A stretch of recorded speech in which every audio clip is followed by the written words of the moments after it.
friends, I'm Becca and welcome to my reading spot. This is where I do a lot of my reading. I have a nice little chair. I have my cart with some books that I'm picking from on the top, and I put the ones that I read on the bottom, and this middle shelf just has my pens and a journal. So I thought that I would film here today because I'm in my pajamas. That's just how my life is right now. And today I'm going to be talking about all of the books I read during the summer, because the last wrap up I did was kind of a spring reads. It was March through June, and so this is going to be July, August, and most of September because it's fall now. So I figured that I would start doing seasonal wrap ups rather than monthly wrap ups. I just think that that's going to be easier for me. So I have 8 books to talk about. They're in no particular order, so let's just jump into it. The first book I want to talk about, I still can't find the frickin' dust jacket, but it is Like a Love Story, and I read this last month, I believe, in August. And this is about 3 teenagers that are growing up in the late 1980s, and it's really about the AIDS epidemic and the rise of the AIDS epidemic. So 2 of the characters are gay, and then one of the main characters' uncles is gay as well. So it's kind of about how this AIDS epidemic affects all of the characters in different ways, because the girl's uncle has it, and then she's friends with a boy who's out and proud and goes to protests to fight for AIDS research and a cure, and he is catching feelings for a new boy that is from the Middle East, and so his family's a little bit more conservative, and he's still in the closet, and he's really scared that coming to terms and embracing his sexuality will eventually lead to him getting AIDS. So it was really interesting to see the relationships between these 3 characters and how their lives kind of wove together. I loved this book because I'm just super interested in this topic. One of my favorite musicals is Rent. I was obsessed with it when I was a teenager, and I just felt like I was living in the musical, and I just wanted the book to keep going and going and going. I loved it. It's a really good YA historical fiction that's not set like in the 1940s. Yeah, it was really good. I gave it 5 out of 5 stars, and I highly recommend. So since I couldn't find the dust jacket for that book, I figured that I would just talk about another one that I can't find the dust jacket for, even though I literally just finished it. And it is Meet Me in Outer Space, I believe. Yes, the author is Melinda Grace.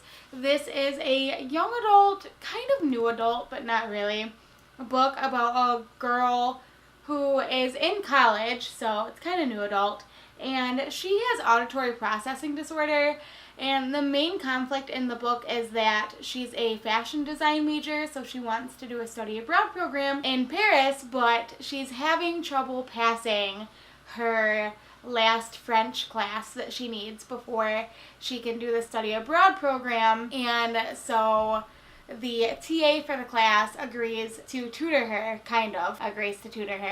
and they end up falling for each other.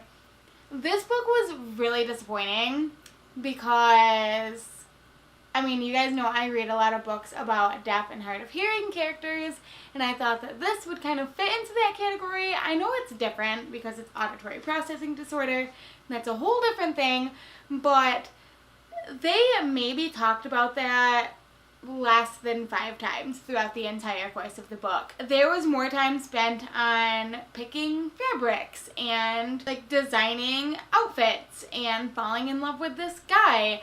And I just did not love this book. I ended up giving it 2 out of 5 stars, and I think that I'm gonna end up doing a review or rant, rather, about this book because I'm just so upset by it.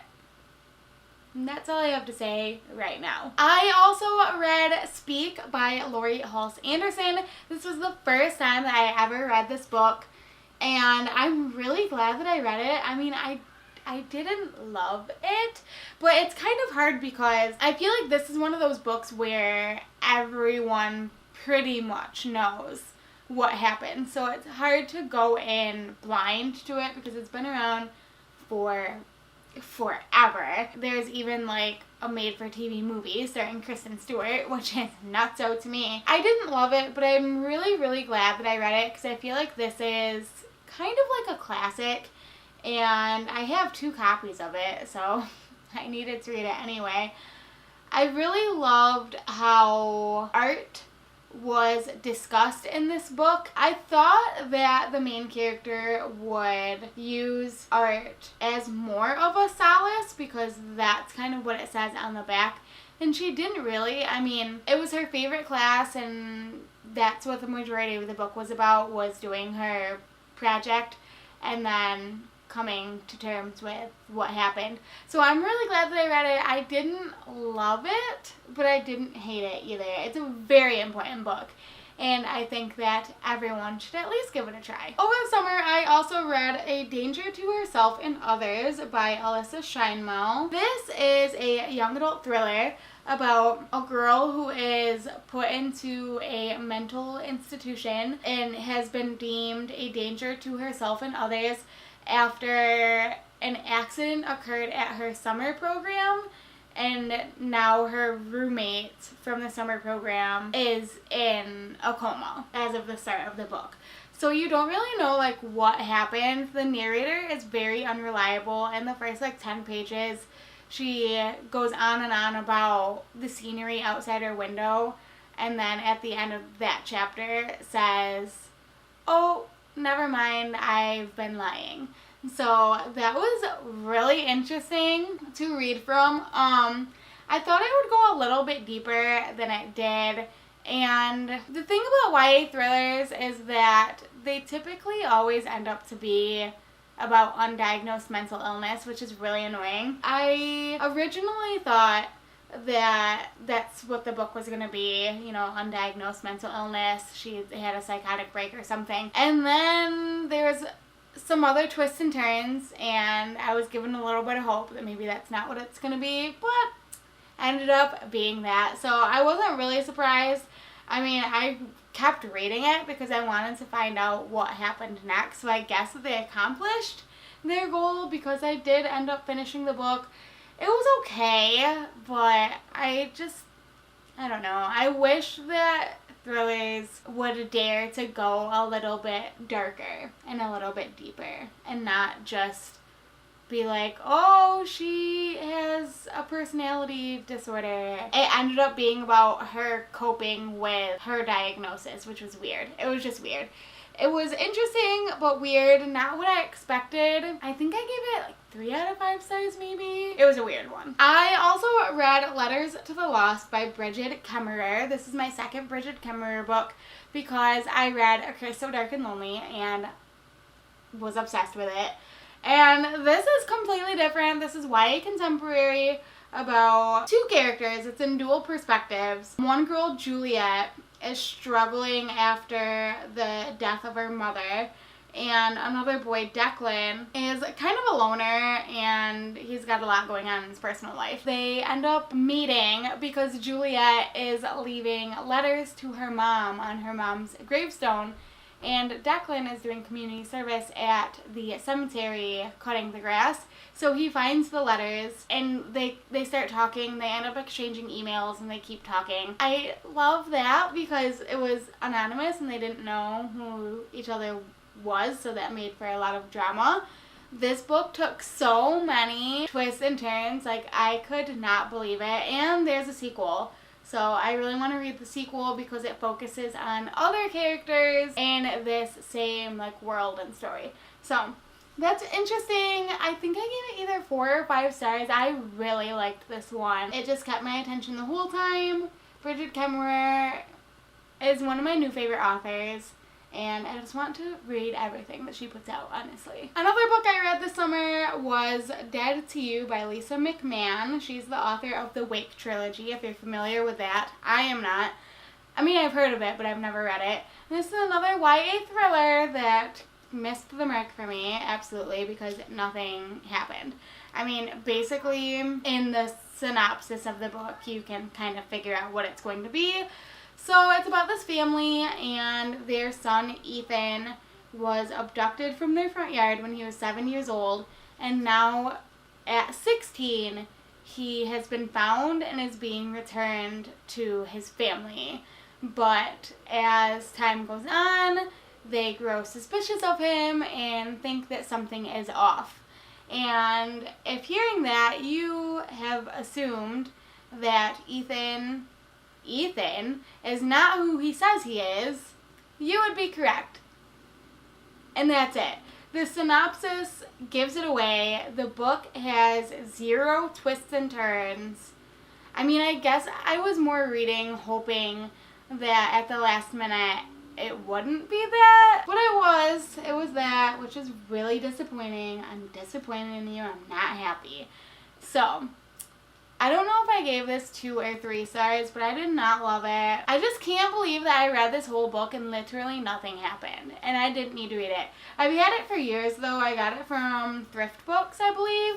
So, I mean, I'm glad to have read it so that it's not just sitting on my shelf, but that's probably why I put it off for so long, because I didn't need to read this, in all honesty. Okay, finally, a book that I read that I'm obsessed with, because the summer was crummy, honestly, and I'm hoping that the fall goes a little bit better, but I am so excited to talk about this next book, and it is The Haunted by Danielle Vega.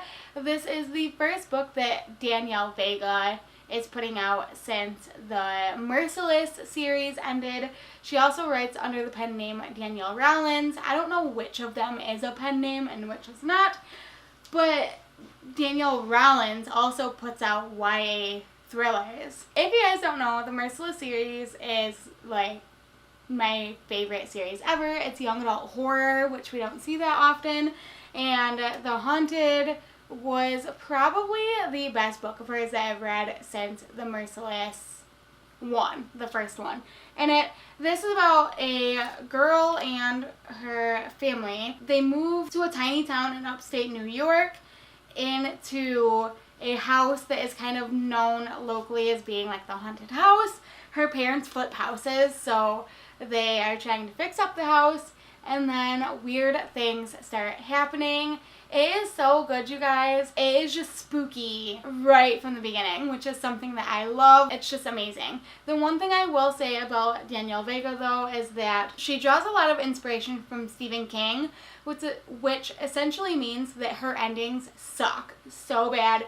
Her endings just fall apart. In every single book that I have ever read from her, the ending just falls apart, and this one is no different. It's not the worst ending that I ever have read from her, but it's not the best either, and it's frustrating, but it is what it is. I will continue to read anything that she puts out because her writing is amazing. I love horror.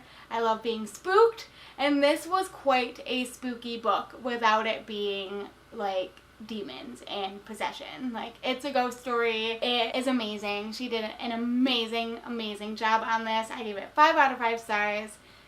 Definitely recommend, especially going into a spooky season. Please read this. If you don't want to commit to the Merciless series, which I get because it's 4 books, at least pick up The Haunted. Give my favorite author a try. That's all I'm gonna say. And the last book that I read this summer is a massive one, and it is On a Sunbeam by Tilly Walden. I recently read Spinning. I think I read it in the spring, by Tilly Walden, and that is like not an autobiography, but like a biography about her early years growing up, discovering her sexuality and like doing ice skating, figure skating and stuff. This is way different. It's a massive graphic novel, science fiction graphic novel about a team that does like repairs on all of these different planets, on historical like buildings and stuff. It is really good. It was amazing. There's a non-binary main character, and they were my favorite character in the whole book. The story was really captivating. The artwork was so atmospheric. The only thing that I will say, and Alex had the same thought, was that the writing was obviously handwritten because it's a graphic novel, but it's very small. So it was a little bit difficult to read, but I feel like it added to the atmosphere a lot. I read this on the beach in July probably, or June, and I just adored it. I adore it so much. I love Tilly Walden. I cannot believe that she is younger than I am. I'm just so jealous of her, and it makes me feel awful about my accomplishments. So I would say if you want a good sci-fi LGBT graphic novel to give On a Sunbeam a try, because it was really good. And I don't like sci-fi. Like, I didn't think I would like the story at all, but I ended up loving it because the characters were really relatable. You can tell that she put a lot of care and thought into the story, and yeah, it's amazing. So you guys should check it out. And there you guys go. Those are all of the books that I read over the summer. I am so excited for it to be fall, and I'm hoping that the books that I read during the fall are a little bit better than the ones I read over the summer, because I didn't like a lot of the books I read, and it was really frustrating, okay? So that's all I got to say about that. Thank you guys so much for watching, and I will see you next time. Bye!